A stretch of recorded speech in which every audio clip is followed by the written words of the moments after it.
আসসালামু আলাইকুম ওয়া রাহমাতুল্লাহি ওয়া বারাকাতুহু। আমি আল মাসুদ তানজিল কুকিং রেসিপি দেখার জন্য আপনাদের আমন্ত্রণ।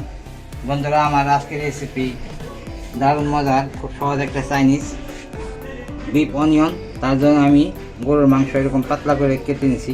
এই দেখেন, এরকম পাতলা করে কেটে নিয়েছি। কাটা ছিল জন্য আপনাদের দেখাতে পারি নাই। আর এটার ভিতরে আমি 1 চামচ ওয়েস্টার সস, 1 চামচ সয়া সস, 1/4 চামচ গোলমরিচের গুঁড়া এগুলো মাখিয়ে একটু আমি তেল দিয়ে মাখিয়ে রাখছি। চাইনিজটা রান্না করার জন্য একটা সসের প্রয়োজন, তার জন্য আমি 1 চামচ ওয়েস্টার সস নিলাম আর 1 চামচ সয়া সস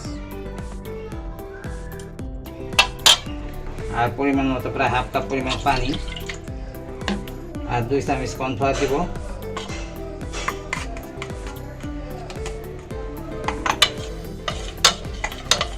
এটা আমি একটা সাইডে রেখে দেবো। এখন আমি পরবর্তী চলে 3-4টা পেঁয়াজ ওটা হালকা গোল্ডেন করে নিব। হালকা গোল্ডেন হয়ে গেছে, এবার আমি পেঁয়াজটা নামিয়ে রাখবো। 1 চামচ পরিমাণ রসুন কুচি, একদম কুচি করা। এই ম্যারিনেট করা মাংসটা দিয়ে দিব।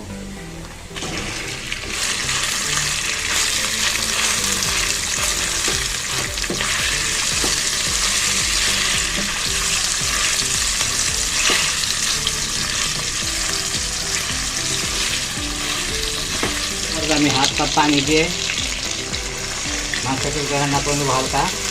যেহেতু আমি বেকিং সোডা দিয়েছি, মাংসটা খুব তাড়াতাড়ি গলে যাবে।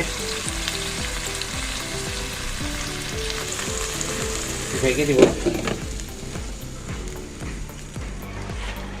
বন্ধুরা, দেখেন মাংসটা কিন্তু হয়ে গেছে। যে পেঁয়াজটা ভেজে রাখছিলাম হালকা, এই পেঁয়াজগুলো দিয়ে দিলাম।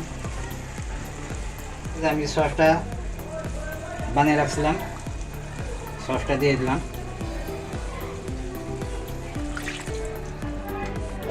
আমি 1 চামচ পরিমাণ ভিনেগার দিয়ে দিব।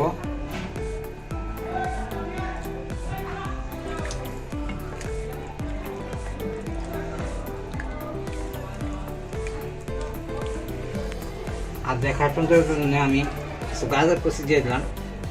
এটা অপশনাল, দিতে পারেন না দিতে পারেন।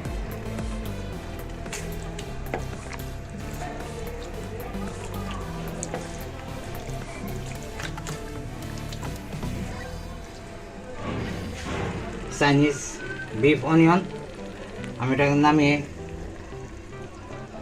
নিব। তারপরে ঠান্ডা হলে পরিবেশন করে আপনাদের আমি দেখো। বন্ধুরা, তৈরি হয়ে গেল আমার দারুণ মজার এই যে চাইনিজ অনিয়ন বিফ।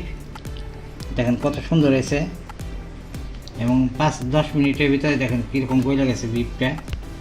এই দেখেন, খুবই সহজ একটা রেসিপি। আমি এটা টেস্ট করে দেখি।